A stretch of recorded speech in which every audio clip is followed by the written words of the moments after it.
명절 연휴 기간임에도 불구하고 또 하나님을 사랑하고 하나님의 말씀을 사모하는 마음으로 이 자리 가운데 나오신 우리 3일의 모든 성도님들을 주님의 이름으로 환영합니다. 온라인으로 또 예배에 참여하고 계시는 우리 성도님들도 동일한 은혜가 경험되어질 수 있도록 또 기도하는 마음으로 또 우리 함께 하도록 하겠습니다. 저는 청년 일부를 섬기고 있습니다.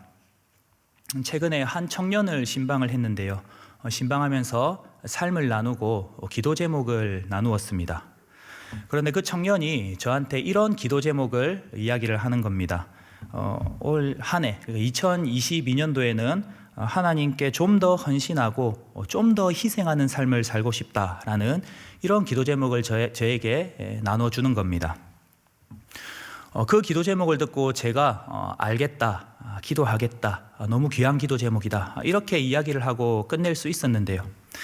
제가 그 청년에게 이렇게 이야기를 했습니다. 아니, 내가 볼 때는 어느 누구보다도 헌신하고 희생하는 사람인 것 같은데 얼마나 더 잘하려고 그래요. 지금도 너무 잘하고 있습니다. 이렇게 이야기를 했습니다. 정말로 그렇거든요. 그 청년이 간사로 섬기고 있고 또 공동체 내에서 굳은 일을 도맡아서 하고 또 선교 준비팀에서도 굉장히 적극적으로 사역을 하고 있는 그런 청년이거든요. 공동체 내에서 인정받고 모두가 마음으로 늘 고마워하는 그런 청년입니다. 그런데 그런 청년이 저한테 자신의 것을 하나님께 더 내어드려야 할 것 같다는 그런 이야기를 하는 겁니다. 그러면서 그 청년이 이어서 이야기를 하기를 남들은 자기한테 너무 잘한다, 너무 귀하다 하고 칭찬을 하지만 정작 본인은 민망하다는 거예요. 사실 그건 동역자들의, 사람들의 오해라는 겁니다. 물론 모임에 열심히 참여를 하고 또 공동체 내에서 일하는 자리에 늘 서 있기는 하지만 감사하게도 그건 자기에게는 그렇게 어려운 일이 아니기 때문에 하고 있다는 거예요. 어려운 일이 아니기 때문에 하고 있다. 만약 이 일들이 자신한테 어려운 일이었고 또 무언가를 포기해야 되는 그런 일이었다면 지금처럼 섬기지 못했을 거라는 그런 고백을 저에게 하는 겁니다.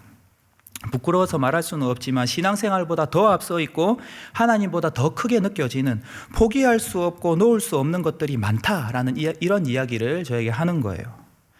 그래서 올해는 자신에게 어렵지 않은 일들만 하는 것이 아니라 소중한 것을 내어드리는 그런 훈련을 하고 싶다라는 고백을 했습니다. 하나님과 하나님 나라의 일을 삶의 최우선순위에 두고 싶다는 거죠. 여러분들은 어떻습니까? 신앙생활에 있어서 반드시 요구되는 것이 희생이고 헌신인데 여러분들은 그런 신앙생활을 하고 있으십니까? 한 청년의 고백처럼 나에게는 크게 어려운 일이 아니기 때문에 하고 있는 그런 일 말고, 물론 그것도 너무 귀하고 너무 필요한 부분이지만 그보다 주와 그의 몸된 공동체를 위해서 내 시간을 쪼개고 물질을 나누고 절대 놓을 수 없을 것만 같은 것들을 기꺼이 내려놓는 그런 차원의 헌신을 하고 계십니까? 오늘 말씀을 통해서 자신을 돌아보고 믿음으로 결단하고 반응하며 나아가는 저와 여러분들이 되기를 간절히 소망합니다.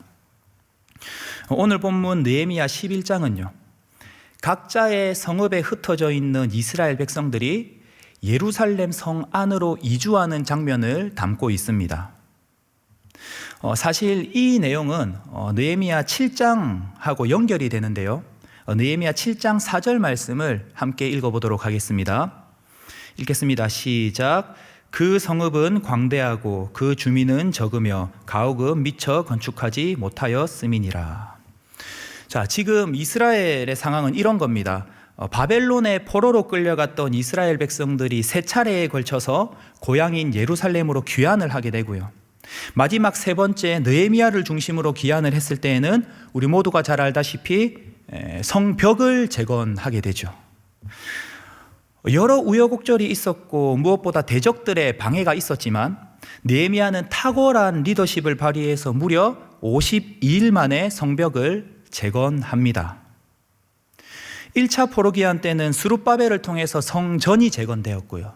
2차 포로기한 때에는 에스라를 통해서 무너졌던 신앙을 다졌고요. 3차 포로기한 때 이 느헤미야를 통해서 성벽을 재건했습니다. 과거 영광스러웠던 모습으로의 회복을 위한 준비가 어느 정도 되어졌다고 볼 수 있겠습니다. 그런데 방금 읽었던 느헤미야 7장 4절, 이 7장 4절 말씀에서는 어떻게 이야기를 하고 있습니까? 그 성읍이 광대하다. 그런데 그 주민이 적다. 사람이 없다는 거죠. 그래서 미처 가옥을 건축하지 못했다. 겉은 갖추었는데 속이 비었다는 겁니다. 여러분, 고대에는 수도의 크기나 수도의 힘이 곧 그 나라 전체의 세력이라고 생각을 했거든요. 그래서 모든 나라가 수도를 강화하는 일에 집중을 했습니다. 무엇보다 지금 이 예루살렘 성의 둘레가 6.4km 정도 된다고 하더라고요. 그렇기 때문에 유사시에 방어를 하기 위해서는 많은 인원이 요구될 수밖에 없었습니다. 예루살렘 성의 크기가 어느 정도인지 궁금해서 좀 찾아봤는데요. 근처에 있는 경복궁의 둘레가 약 2.5km 정도 된다고 하더라고요. 그러니까 당시 예루살렘 성의 둘레, 즉 예루살렘 성의 크기는 경복궁의 2배 반 정도 된다고 보시면 되겠습니다. 엄청 넓은 성이었던 거죠. 자, 그런데 그 안에 사람이 어땠다고요? 적었다는 겁니다. 열심히 재건은 했지만 정작 중요한 것이 갖추어져 있지 않았던 거예요. 안고 없는 찐빵이었던 거죠. 그래서 이제 오늘 본문 11장에 와서 흩어져 있던 이스라엘 백성들을 예루살렘 성읍으로 이주시키는 작업을 하게 됩니다. 자, 그런데 여러분, 왜 7장에서 언급된 이야기가 곧바로 실행되지 않고 11장에 와서야 실행이 되고 있는 걸까요? 당시 느헤미야의 정도의 위치였다면 바로 백성들을 불러 모아서 이주를 시키고 균형을 맞출 수 있었을 텐데 왜 11장까지 안 가고 8장이나 9장 정도쯤에 이주를 했어도 됐을 텐데 왜 11장까지 가서야 이주를 하게 되는 걸까요? 바로 이것이 그저 행정적으로 처리해야 되는 일이 아니었기 때문입니다. 신앙적인 결단이 필요했던 부분이었기 때문이에요. 그래서 7장 이후에 8장, 9장, 10장에 걸쳐서 율법을 낭독하고 언약을 갱신하면서 내면적인 기틀을 마련하게 준비하게 되죠. 당장 이주시키지 않고 반드시 필요했던 시간을 통과한 다음에 이주를 하게 되는 겁니다. 그래서 그 결과 10장 마지막 절은 어떻게 끝나고 있습니까? 제가 읽어보겠습니다. 우리가 우리 하나님의 전을 버려두지 아니하리라. 7장에서 성벽을 재건을 했는데 속이 텅 빈 겁니다. 그리고 8, 9, 10장 내면적 기틀을 마련하고 신앙적인 결단을 하게 됩니다. 그리고 그 결과 이제 이런 고백을 하는 거죠. 우리가 우리 하나님의 전을 버려두지 아니하리라. 그러니까 8장과 9장과 10장에 걸쳐서 율법을 낭독하고 언약을 갱신하면서 그들 자신이 하나님의 자비로우심에 의존되어 있었음을 인식하게 되었고요. 결과적으로 하나님께 재헌신하기로 엄숙하게 맹세를 하면서 이주 준비를 하게 되는 겁니다. 오늘날 우리가 중요한 일을 하기에 앞서서 영적으로 무장하는 시간을 가지는 근거도 여기에 있다고 볼 수 있겠습니다. 선교 나가기 전에 특세를 통해서 내면적 기틀을 마련하는 거예요. 뿐만 아니라 교회의 여러 사역들을 할 때에 우리의 열정만을 앞세우는 게 아니라 더욱 하나님의 말씀에 우선적으로 집중을 하는 겁니다. 그래야 우리 마음의 중심이 흔들리지 않고 헌신을 다짐하며 하나님 나라의 일을 끝까지 충성스럽게 감당할 수 있게 되는 겁니다. 자, 그리고 이제 본격적으로 11장에 와서 예루살렘 성으로 이주를 하게 되는데요. 자, 몇 명의 인원을 어떤 방법으로 선발을 해서 이주를 하게 됩니까? 오늘 본문 느헤미야 11장 1절 말씀을 다시 한번 한 목소리로 읽어보도록 하겠습니다. 읽겠습니다. 시작. 백성의 지도자들은 예루살렘에 거주하였고 그 남은 백성은 제비 뽑아 10분의 1은 거룩한 성 예루살렘에 거주하게 하고 그 10분의 9는 다른 성읍에 거주하게 하였으며. 자, 먼저는 백성의 지도자들을 예루살렘에 거주하게 합니다. 그 다음은 제비를 뽑아서 백성의 10분의 1을 예루살렘 성읍으로 이주시킵니다. 자, 여러분, 오늘날 우리 사회에서는 이 제비 뽑기를 우연 정도로 생각을 합니다. 그렇죠? 우연 정도로 생각을 해요. 그런데 구약 성경에서는 이 제비 뽑기를 어떻게 설명하고 있습니까? 하나님께서 자신의 뜻을 나타내시는 방법이라고 일관되게 말씀하고 있습니다. 곳곳에서 언급되고 있지만 잠언 16장 33절에 가장 정확하게 증거하고 있습니다. 제비는 사람이 뽑으나 모든 일을 작정하기는 여호와께 있느니라. 이 제비 뽑기는 당시에 하나님이 사용하시는 방법이라는 겁니다. 이스라엘 백성들은 중요한 문제를 결정할 때에 하나님의 뜻을 발견하기 위해서, 결과에 불평할 수 있는 근거를 없애기 위해서 제비를 뽑는 방법을 사용했습니다. 여호수아 때 가나안을 정복하고 난 다음에 지파별로 땅을 분배하던 그 역사적인 순간에도 이스라엘 백성들은 제비를 뽑아서 결정하고 진행했습니다. 마찬가지로 오늘 본문에서도 하나님의 뜻을 발견하기 위해서 이 일에 하나님이 전적으로 개입하고 계신 줄로 믿고 하나님의 인도하심을 구하며 신앙적 차원으로 지금 이 제비 뽑기를 하고 있다는 거예요. 그리고 그렇게 제비를 뽑아서 몇 명의 백성이 선발되었습니까? 10분의 1. 10분의 1이 선발이 되었고 그 10분의 1의 백성들은 거룩한 성 예루살렘에 거주하게 되었습니다. 여러분, 그런데 왜 10분의 1만 선발을 했을까요? 10분의 1. 왜 10분의 1만 선발을 했을까요? 자, 10분의 1을 선발했다는 것은 하나의 상징성을 보여주고 있는 겁니다. 자, 성경에서 10분의 1은 무엇을 의미합니까? 11조를 생각하시면 금방 이해가 되실 텐데요. 우리가 하나님께 11조를 드릴 때에 어떤 마음으로 합니까? 제가 가진 모든 것이 하나님의 것입니다. 혹은 제가 가진 모든 것을 주신 분이 하나님이십니다 하는 이런 마음으로 11조를 내지 않습니까? 10분의 1만 드리지만 모든 것이 하나님의 것입니다. 이런 고백인 거죠. 그렇죠? 마찬가지로 백성의 10분의 1만 선발을 해서 이주했다는 것은요, 하나님께 전적으로 드려졌다는 것을 상징하는 대표성을 가지고 있는 겁니다. 그러니까 예루살렘으로 이주하는 10분의 1의 백성은 이스라엘 전체를 대표하는 그런 의미를 가지는 거고요. 이러한 사실은 8, 9, 10장 언약갱신에 참여했던 이스라엘 전체가 하나님께 드려졌다라는 것을 상징하고 있는 겁니다. 그래서 오늘 본문에서는 전체를 대표하는 10분의 1만 선발이 되고 있는 겁니다. 그리고 이어지는 2절 말씀을 다시 한 번 더 함께 읽어보도록 하겠습니다. 읽겠습니다. 시작.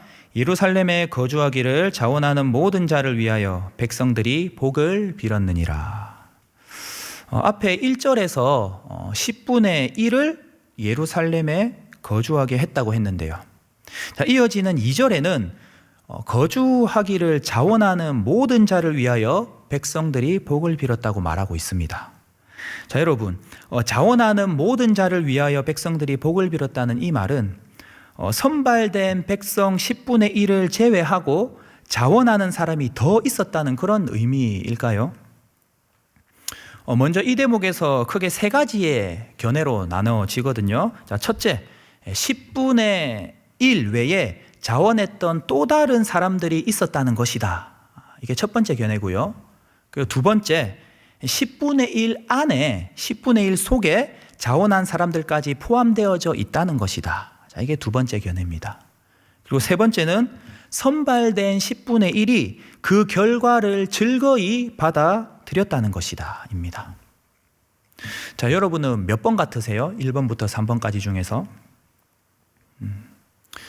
셋 다 맞는 말인 것 같지만 사실 예루살렘으로 이주해야 할 숫자가 백성의 10분의 1이라고 못을 박아서 이야기를 했고요.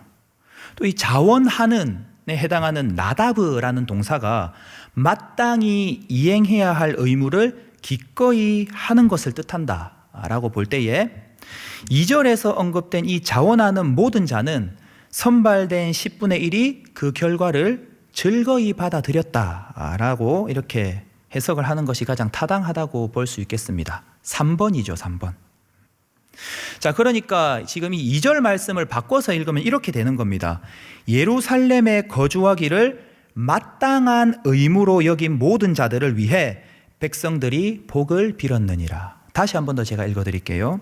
예루살렘에 거주하기를 마땅한 의무로 여긴 모든 자들을 위해 백성들이 복을 빌었느니라. 자, 그리고 여기서 사용되는 자원하는 자라는 말은 제물을 바칠 때 쓰는 제사 용어거든요. 그러니까 지금 하나님 앞에 제물로 살아가겠다는 백성들의 신앙적 결단이 내포되어져 있다는 것을 의미하고 있는 겁니다. 자, 여러분, 10분의 1의 백성들은 강제로 이주한 것이 아닙니다. 예루살렘이 안전하기를 바라는 마음과 예루살렘을 향한 하나님의 뜻이 이루어졌으면 하는 마음과 예루살렘이 하나님의 영광을 드러내는 강한 성읍이 되기를 바라는 마음으로 기꺼이 그곳으로 지금 이주를 하고 있는 거예요. 신앙적인 결단이었다는 거죠. 그리고 2절 하반부에 자원하는 모든 자를 위해서 다른 백성들이 어떻게 했다고요? 복을 빌었다라고 말씀하고 있습니다. 나머지 백성들이 왜 복을 빌었던 걸까요? 쉽지 않은 길이었기 때문에, 고생할 게 훤히 보였기 때문에, 누구나 할 수 있는 순종의 수준이 아니었기 때문입니다. 그들은 이미 정착을 해서 일구어 놓은 생활의 터전이 있었는데 그것을 포기하고 이주를 해야 되는 그런 상황이었던 거예요. 기본적으로 사람은 변화보다 익숙함을 추구하기 마련인데요. 더군다나 원래 있던 곳보다 더 열악한 환경으로, 아니 열악하다 못해 아무것도 준비되어 있지 않은 곳으로 가야 되는 그런 상황인 겁니다. 서울에서 살던 사람이 지방으로 내려가는 수준이 아니라 서울 안정된 곳에서 직장 생활을 하며 큰 어려움 없이 지내던 그런 사람이 버스도 다니지 않는 시골, 오지, 그것도 집도 없는 곳으로 들어가는 그 수준, 그 이상으로 보면 될 것 같습니다. 뿐만 아니라 당시 예루살렘은 안전했을까요? 안전한 상황이었을까요? 그렇지 않았습니다. 당시 예루살렘은 여전히 주변 대적들로부터 위협을 받고 있었고요. 여전히 그들의 공격 대상이 되고 있는 위험이 가시지 않고 있었기 때문에 매일매일 엄청난 불안감까지 감수를 해야 됐을 거예요. 그러니까 지금 예루살렘으로 이주한다는 것이 쉽고 가벼운 결정이 아니라, 누구나 할 수 있는 정도의 수준이 아니라 정말 내가 내려놓을 수 없는 것들, 포기할 수 없는 것들, 나의 유익들을 다 내려놓고 여호와 하나님과 그의 나라를 위한 희생과 헌신을 바탕으로 하고 있는 그런 결정이라는 거예요. 그런 순종이라는 겁니다. 그래서 나머지 백성들은 하나님께서 그들에게 은총을 베풀어 주시기를 기원하는 마음으로 지금 복을 빌고 있는 거죠. 사랑하는 여러분, 신앙적으로 결단하고 자원하는 마음으로 희생하는 이 이스라엘 백성들의 모습이 오늘 말씀 앞에 선 저와 여러분들에게 큰 은혜와 도전이 되기를 간절히 원합니다. 오늘 말씀 앞에 믿음으로 반응하는 은혜가 있기를 간절히 원합니다. 그리고 하나님 나라를 위해서 희생하는 이 이스라엘 백성들의 모습은 결국 우리로 하여금 누구를 떠오르게 합니까? 바로 우리에게 최고의 헌신과 최고의 희생을 보여준 예수 그리스도를 떠오르게 합니다. 예수님께서 저와 여러분들을 위해 어떤 헌신을, 어떤 희생을 하셨습니까? 마지막으로 빌립보서 2장 6절부터 8절까지의 말씀을 함께 읽어보도록 하겠습니다. 함께 읽겠습니다. 시작. 그는 근본 하나님의 본체시나 하나님과 동등됨을 취할 것으로 여기지 아니하시고 오히려 자기를 비워 종의 형체를 가지사 사람들과 같이 되셨고 사람의 모양으로 나타나사 자기를 낮추시고 죽기까지 복종하셨으니 곧 십자가에 죽으심이라. 아멘. 하나님이신 예수님이 자신의 모든 권리를 다 포기하고 우리와 같은 사람의 모습으로 이 땅에 오셔서 자기를 낮추시고 복종하셨는데요. 어떻게 복종하셨다고요? 죽기까지 우리의 생명과 당신의 목숨을 바꾸셨습니다.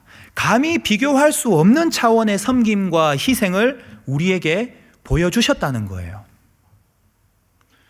바울은 이 내용을 소개하면서 우리도 예수 그리스도의 헌신과 겸손과 희생을 본받아 살아가야 함을 강조하고 있다는 거예요. 죽기까지 하늘 아버지의 뜻에 복종하신 그 그리스도의 마음과 그 정신으로 이 세상을 섬기고 성령이 하나 되게 하신 것을 힘써 지키며 살아야 한다고 우리에게 권면하고 있다는 겁니다. 오늘 말씀 앞에 선 저와 여러분들의 가슴에 이 사실이 더욱 선명하게 새겨지는 그런 은혜가 있기를 간절히 바라고 소원합니다. 말씀을 맺겠습니다.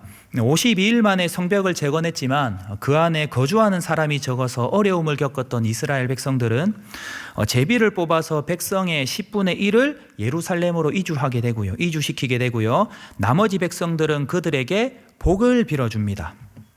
여러분, 선발된 10분의 1의 백성은 강제로 이주한 것이 아닙니다. 예루살렘이 안전하기를 바라는 마음과 예루살렘을 향한 하나님의 뜻이 이루어졌으면 하는 마음과 예루살렘이 하나님의 영광을 드러내는 강한 성읍이 되기를 바라는 마음으로 축복의 통로로 귀하게 쓰임받기를 바라는 마음으로 기꺼이 그곳으로 이주를 했다는 겁니다. 고생길이었고 희생의 길이었지만 신앙의 고백과 믿음의 결단으로 그 길 위에 순종의 걸음을 내딛었습니다.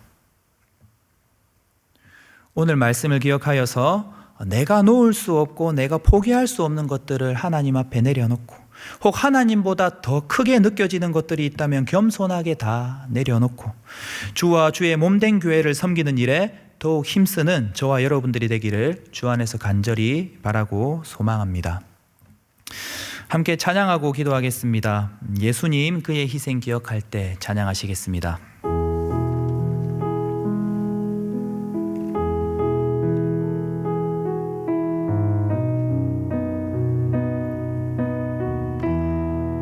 예수님 그의 희생 기억할 때 자기 몸 버려 죽으신 주 항상 생명 주신 그네를 마음에 새겨 처음부터 다시 찬양합니다. 예수님 그의 희생 기억할 때 예수님 그의 희생 기억할 때 자기 몸 버려 죽으신 주 항상 생명 주신 그네를 마음에 새겨봅니다.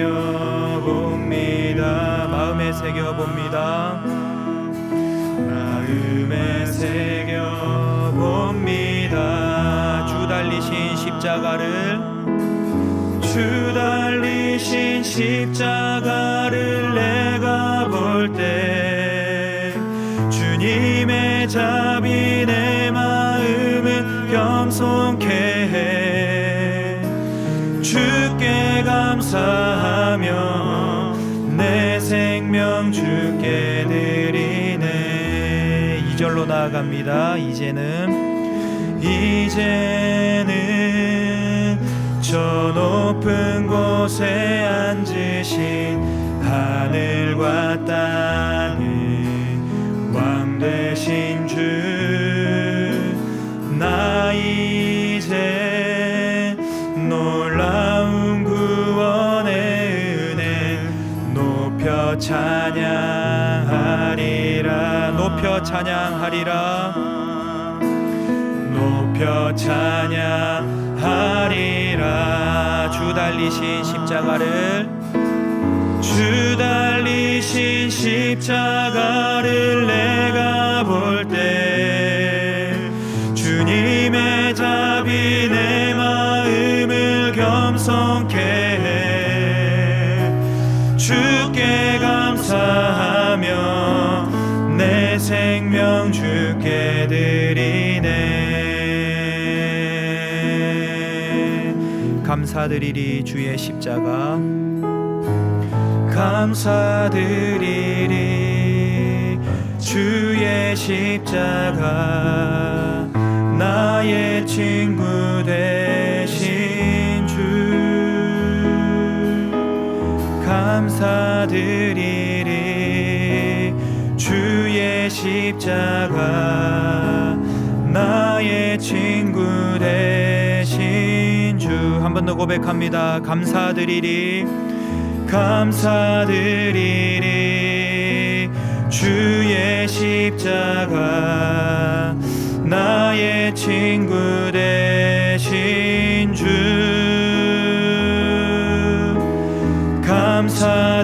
감사드리리 주의 십자가, 나의 친구 되신 주. 주 달리신 십자가를 내가 볼 때 주님의 자비 내 마음을 겸손케 해. 주께 감사하며 내 생명 주께 드리네. 오늘 말씀의 내용과 찬양의 가사를 기억하시면서 간절한 마음으로 기도하시고 나라와 민족과 교회를 위해서 기도하시고 마지막으로 개인의 기도 제목을 놓고 기도하시다가 자유롭게 돌아가시겠습니다. 기도하겠습니다. 사랑하는 하나님 아버지, 하나님의 크신 은혜에